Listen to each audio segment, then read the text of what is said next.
So that was a pretty fun shout out. Yeah. I don't know how we missed this song for so many years. It just wasn't time for it yet. Was it on our list? I think maybe it has been for a while. We have a very long list. We do. Yeah. Annie Lennox, the Eurythmics. I can't say that they're a band that I listen to a lot or have listened to a lot, even in the, even over the years. Mm-hmm. I watched the video when we were learning it, and I do remember seeing the video a lot on MTV. And of course, I don't know how you could not be somewhat familiar with this song, but I guess I also heard that Marilyn Manson did a cover of it, and I think I heard that at some point. Yeah, it had a resurgence at some point in the early 90s, I think. Was it the 90s? I think so. It had a resurgence. Yeah. I was trying to think of what it was, if it was in a soundtrack or something. I don't remember. I did not look it up. I know the Marilyn Manson version is very dark, as you would expect it to be. I mean, the overall message is about the human condition, and that tends toward a little bit of darkness sometimes. Like I strive to bring light, into the world through music, and I think in highlighting some of the darker bits of the human condition, it actually does bring light. So if you walk into a situation understanding that it could be a dark situation, then you're naturally bringing light to the situation. That's kind of like, like how the blues are is like a salve. Yeah. To so many people. To the blues. Because, like people feel the blues or they feel bad, and it makes you feel better to hear. What is it? The misery loves company. I guess. I don't know that it's so much, and I've heard that a lot. Misery does love company, but I think it's more of, and this is just my personal opinion, I think it's more of recognizing that you're not alone and seeing yourself represented is so incredibly important. So hearing your own woes represented in a musical context, I think is really important when you're in that space. Just like it's important to acknowledge the things we're celebrating. So I think other songs that highlight happier moments are equally important. I think you're onto something. I think that, and I think maybe why a lot of people I tend towards like a lot of times like darker story music and sadder songs. Mm-hmm. Like I find it more relatable, and maybe that's because of what you're saying. That you want to feel identified with. Yeah. Like, if for some reason when people feel happy, they don't have to feel justified. But if you feel sad, you have to feel justified. What is that? It's crazy, though, right? Look at you shedding light on things. Yeah. You don't have to feel justified for your emotions. Your emotional content is valid, whatever it is. But I think there's a lot of that, and maybe that's why, like, a lot of men like the blues. A lot of guys really like the blues because they feel like they're not alone, and they feel like they have to put up like a masculine front. Well, I do know there are a lot of the way that we've been socialized in the context of our culture is men. This is my observation. Men have been taught that their emotions are not to be expressed because that's feminine. So it's unmasculine to express emotional content, which I completely disagree with. 100% disagree with. I think all human emotions are important, and there should be a venue for the expression of it. I agree. And I think that, if for nothing else, music would be perfect just because of the fact that it allows people to experience emotion, maybe justifies their emotion or helps them express in other ways they want. Representation. Mm-hmm. Very important. All kinds. I think that's a big thing. Yeah. It should be bigger.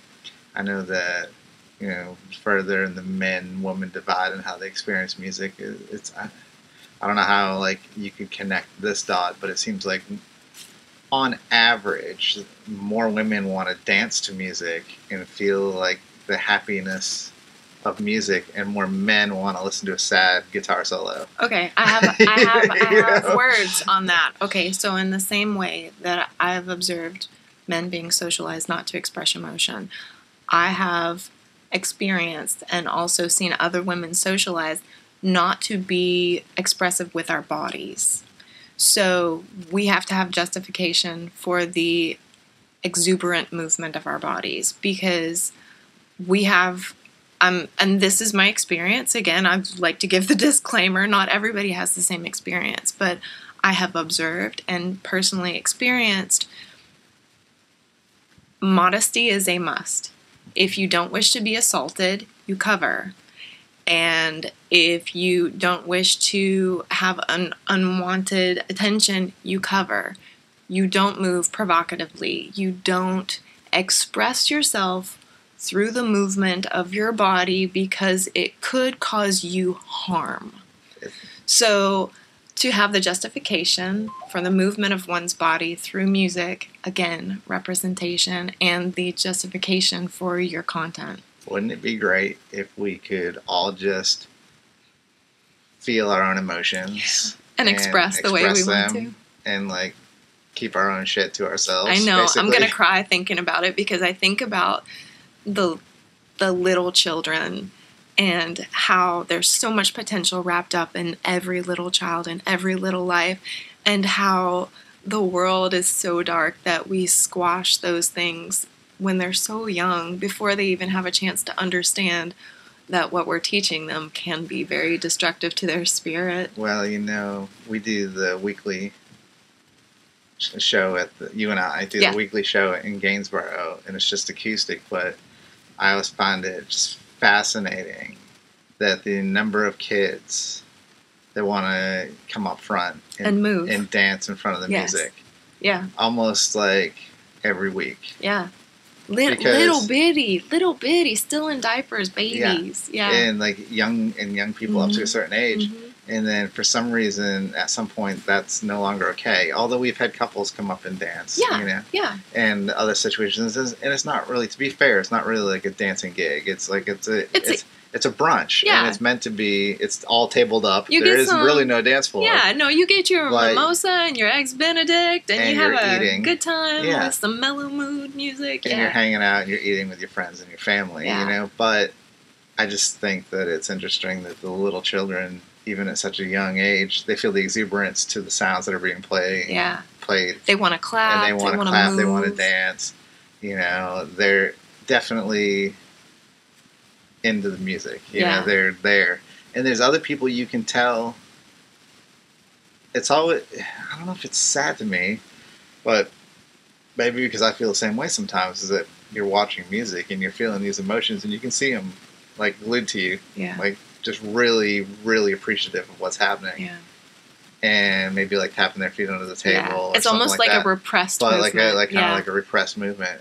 Or a subconscious movement. It's weird how I guess we have been culturized to express ourselves in an acceptable manner, whether you're a woman and you have to hold back because you don't want to be attacked or unwanted attention, or you're a man and you feel like you're going to be less than or less of a man because you express yourself in an expressive way. It's funny that so neither side does anything sometimes. Let's unlearn some things. Of course, and then you go to the music festivals and everybody's getting down. Everybody's cool.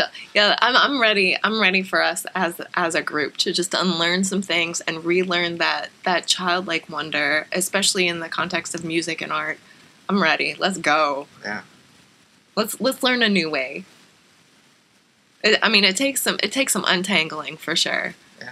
For sure, because you want everybody, I think, just wants to fit in and wants to be part of the group. We just got to change the group. Right. Like the whole group has to change together, and I think it's completely possible. Let's hurt in the right way, though. Let's go in a healthy direction. It's possible because you see, sometimes it just takes that first person to get up.